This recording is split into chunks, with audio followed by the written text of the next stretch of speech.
One more really big matchup we wanted to focus on in this preview episode, and that would be in the late window right here on Fox. The Minnesota Vikings traveling up to Seattle to take on the Seahawks. It's a big road spot for Minnesota. Felt like the perfect candidate for on the road, presented by Honda. Dreams are unstoppable.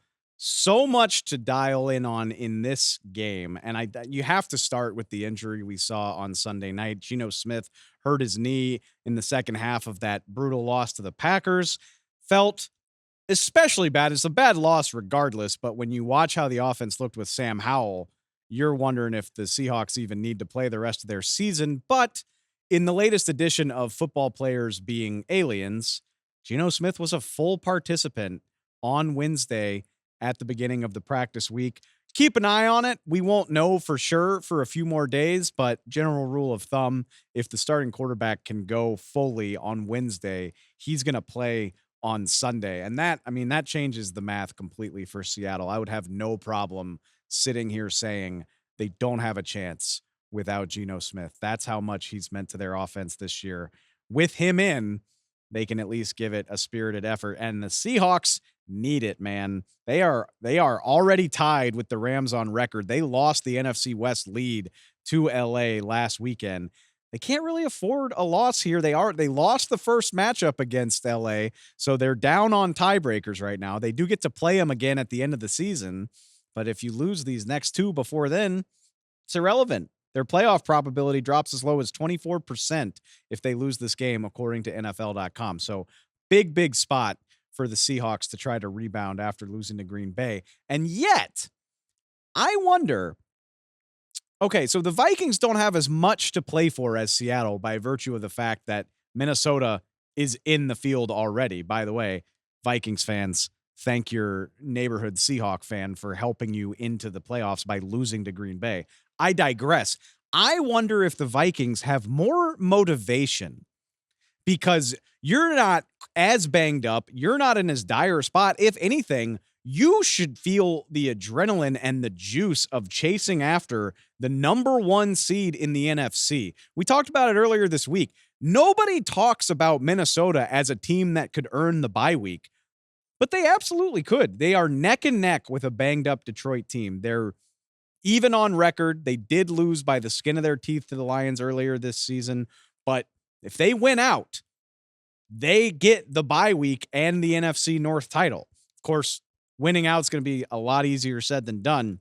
You could argue this game at Seattle is their easiest remaining game. It's at Seahawks, home against Green Bay, at Detroit. If they go 3-0, they're going to have earned it. But I just want to make sure we are talking about the Vikings with the proper context, which is this is not a plucky underdog that is winning games by the skin of their teeth. And they should not just be happy to be the 5 seed in the NFC playoffs, because if they play their cards right, play up to their potential for 3 more weeks, they could get a week off. I don't think enough people are talking about the Vikings in that frame of mind.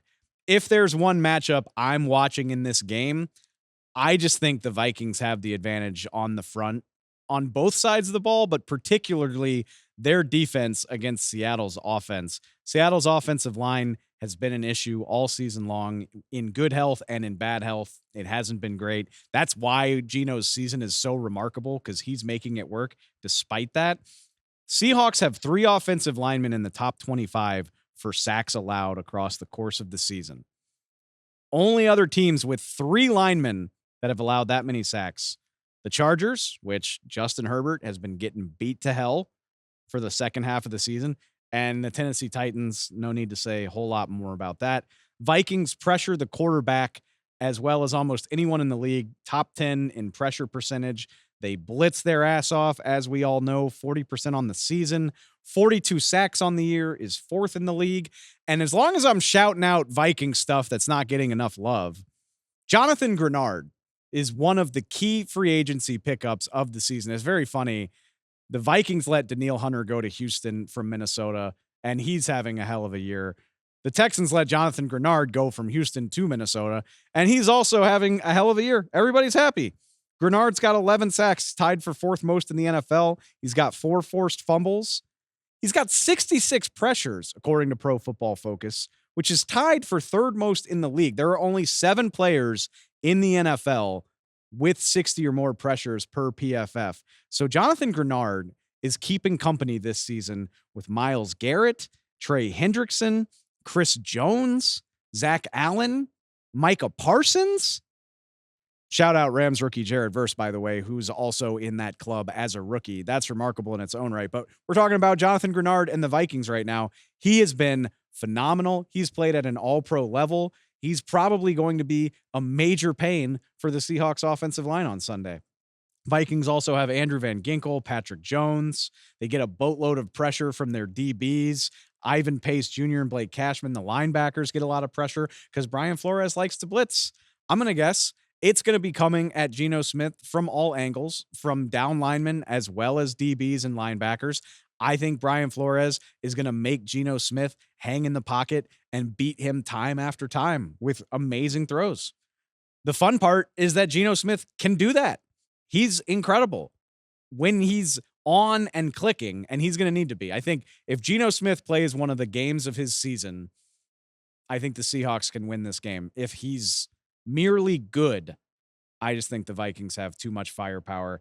I like Minnesota to get it done, but I can't wait to see Geno Smith try to deal with this Brian Flores pass rush.